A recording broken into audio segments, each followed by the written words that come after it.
Retour de la matinale de l'économie. Anthony Morel a beaucoup d'attentes sur notre French Tech aujourd'hui. Vincent Guibou, bonjour. Vous êtes le directeur général de Flying Wells. Vous voulez construire des dirigeables pour transporter des charges lourdes, des charges qui vont jusqu'à 60 tonnes. Objectif notamment des régions isolées. Pourquoi Anthony Morel a beaucoup d'attentes? Parce qu'il vous suit depuis plus de 10 ans et qu'il ne veut plus voir de prototypes. Il veut voir des prototypes, il ne veut plus voir des images de synthèse. Voilà. Il veut que ça avance. Là, ça avance. Vous allez avoir la première usine où vous allez pouvoir construire un prototype. Tout à fait. Après plusieurs années d'études et de travail avec les services de l'État, on vient de passer 2 étapes importantes en 2025. La première, c'est la validation de la démarche, de la méthode avec le ministère de la Transition écologique qui a donné le feu vert sur l'aspect environnemental. Et puis, nous avons eu cet été l'enquête publique qui a permis de regarder l'ensemble des contributions du projet à la société, que ce soit en termes d'emploi, évidemment environnemental, social, sur la Ruscade. Et les conclusions sont très positives et disponibles au public sur Internet. Alors, au-delà de l'aspect réglementaire et environnemental, qu'est-ce qui prend autant de temps? Moi, je suis un peu impatient. C'est vrai qu'on a été parmi les premiers à suivre le projet. C'est 2012, je crois, le début du projet. Et c'est vrai que le projet, il est fascinant. C'est-à-dire qu'on va avoir des dirigeables géants qui vont aller transporter des pales d'éoliennes ou du matériel. C'est formidable.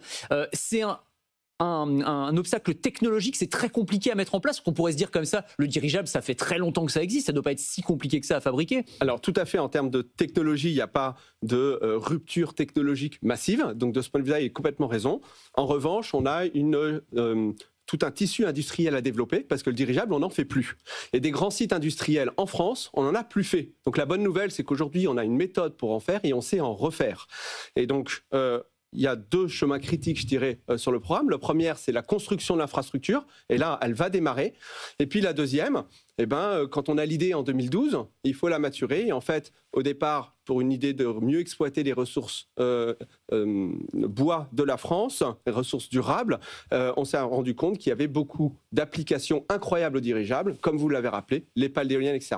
Finalement, le développement, il a démarré qu'en 2017. Et un développement aéronautique, c'est long, c'est typiquement 10 ans, les avions. Et donc, on est exactement dans ce timing. Alors, les images qu'on voit pour ceux qui sont avec nous sur le canal 25 de la TNT, alors c'est incroyable, vous avez des dirigeables énormes qui sortent, on dirait vraiment Airbus, quoi. C'est-à-dire que ça ressemble à ça. C'est ça que vous allez construire en Gironde? C'est tout à fait ça que l'on va construire en Gironde. Un dirigeable, 200 mètres de long, 50 mètres de diamètre, qui est capable de transporter 60 tonnes de charge lourde. 60 tonnes de charge lourde, c'est 12 fois ce que c'est faire un hélicoptère.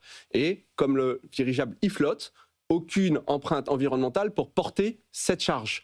La particularité de ce dirigeable, grâce à sa propulsion électrique, c'est qu'il est capable de faire ce chargement comme une grue volante, en fait, en stationnaire au-dessus de la charge, donc sans infrastructure au sol, ce qui limite son empreinte environnementale complète.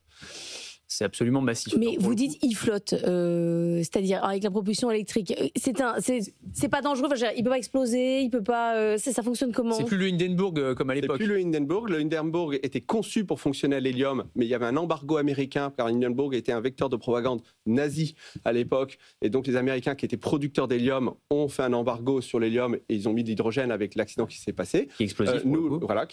Qui a pris feu. Inflammable. Exactement, l'hydrogène est très inflammable. Dans notre contexte, nous, on fonctionne à l'hélium.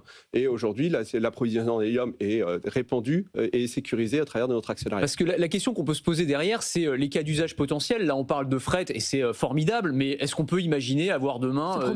oui, c'est ça, des vols passagers, comme on parle beaucoup de décarbonation, de l'empreinte de l'aérien. Est-ce qu'on pourrait avoir des vols qui seraient beaucoup plus lents, mais qui se feraient à bord de dirigeables? Alors, tout à fait. D'autres entreprises travaillent sur le transport de passagers.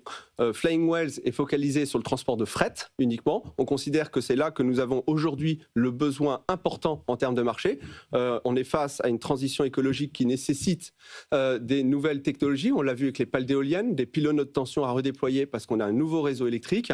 Et donc, tous ces enjeux nécessitent ou font face à des défis logistiques que le dirigeable peut adresser. Donc, nous considérons que le transport logistique aujourd'hui est le marché principal du dirigeable et c'est pour cela qu'on se focalise dessus. Moi, j'adorerais partir en vacances en dirigeable. Moi aussi, mais on n'y est pas.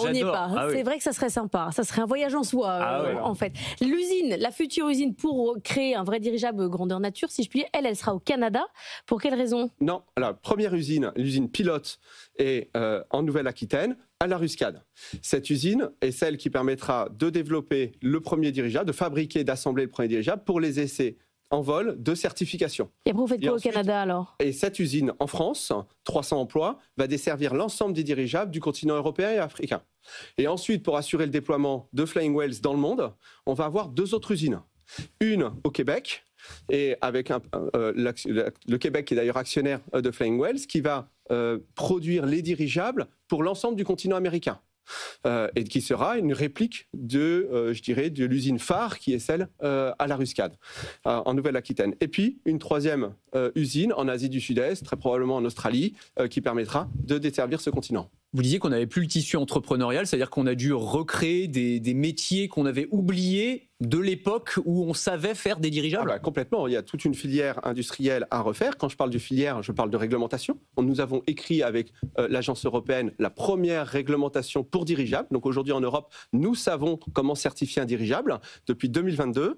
On travaille sur les métiers d'assembleur. Assembler un dirigeable, c'est pas la même chose qu'un avion. Donc on a un programme de formation sur les maintenanciers.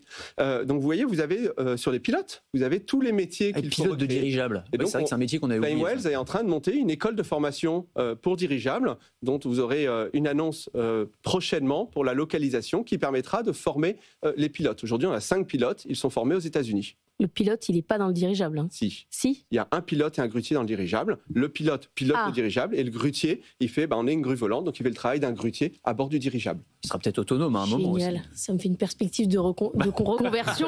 Vous êtes la bienvenue. Bah ouais. Vincent Guibou, merci d'être venu ce matin dans la matinale de l'économie pour nous parler de Flying Whales.